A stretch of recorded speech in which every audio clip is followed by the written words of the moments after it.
তো নমস্কার বন্ধুরা, আমি আবারও চলে এলাম আর একটা ভিডিও নিয়ে আপনাদের সামনে। তো সব রকম তো বানিয়ে দেখিয়েছি। আজকে কিন্তু আমি তেঁতুল দিয়ে মাছের ডিমের বড়া করেছি। মাছের ডিমের টক করব। মাছের ডিমের বড়া দিয়ে তেঁতুল দিয়ে টক। তো দেখুন, এখানে আমি মাছের ডিমগুলো আমি ভেজে নিয়েছি এইরকমভাবে, নুন হলুদ দিয়ে, আর কিছু দিইনি, ভেজে নিলাম। নেওয়ার পরে এখানে আমি কড়া বসিয়ে দিয়েছি। দেওয়ার পরে আমি এখানে তেল দিয়ে দেবো। টক তো যেহেতু, আর বেশি তেল লাগবে না, এটাতে অল্প তেল দিলেই হয়ে যাবে। তো টকের জন্য আমি এখানে গরম করতে দিয়ে দিয়েছি তেলের মধ্যে দিয়ে দেবো আমি দুটো তেজপাতা, কয়েকটা কাঁচা শুকনো লঙ্কা নিয়ে ছিঁড়ে নিয়েছি, 4-5টা শুকনো লঙ্কা। আর টক মানেই কিন্তু হচ্ছে কি 5 ফোড়ন। 5 ফোড়ন দিলেই ওর আর এ লাগে না।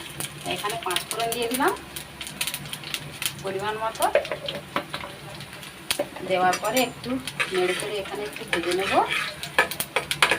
ভালো করে। একটু লাল লাল হয়ে ভালো করে ভাজা হয়ে গেলে তবে এর একটু সেন্টটা আসবে। ওর জন্য এখানে আমি এখন ভাজতে দিয়েছি।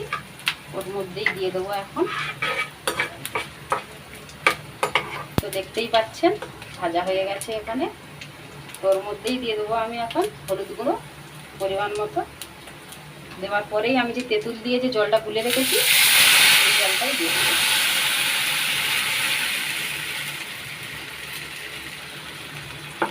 তো তেঁতুল দিয়ে জলগুলা দেওয়াটার পরে আমি এখানে এখন পরিমাণ মতন দিয়ে দেবো লবণ।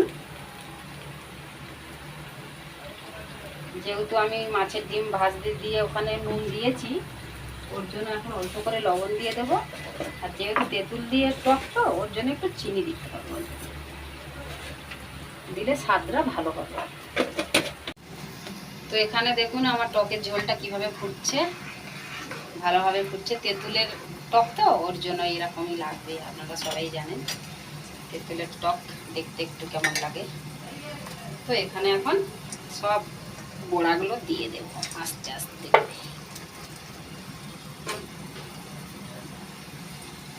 বড়াগুলো দিয়ে দিলাম, মাছের ডিমের বড়া। এর মধ্যে এখন সেদ্ধ হবে। আর দিয়ে দেবো টক মানেই তো একটু সর্ষে বাটা। তো এই দেখুন সর্ষে বাটা, অল্প একটু সর্ষে বাটা। টক মানে সর্ষে বাটা না দিলে মজাই হবে না, স্বাদটা পাওয়া যাবে না, যে টকের স্বাদটা কি। এইভাবে এখন এই ফুটে ফুটে রেডি হয়ে যাবে। 10 মিনিট এখন এর সাথে ফুটবে। তো দেখুন বন্ধুরা, এখানে আমার টকটা কিন্তু পুরো রেডি হয়ে গেছে, দেখতেই পাচ্ছেন। ভরা ভরা পুরো ডিম মাছের টকে।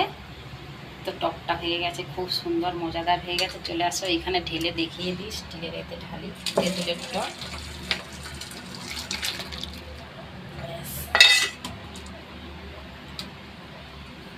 পাতলা ঝোল, একটু টকের ঝোল মানে খেলেই শান্তি। তো এইভাবে বানাবে, খাবে আপনারা, সুস্থ থাকবে। ফলো করবেন, লাইক করবেন, শেয়ার করবেন।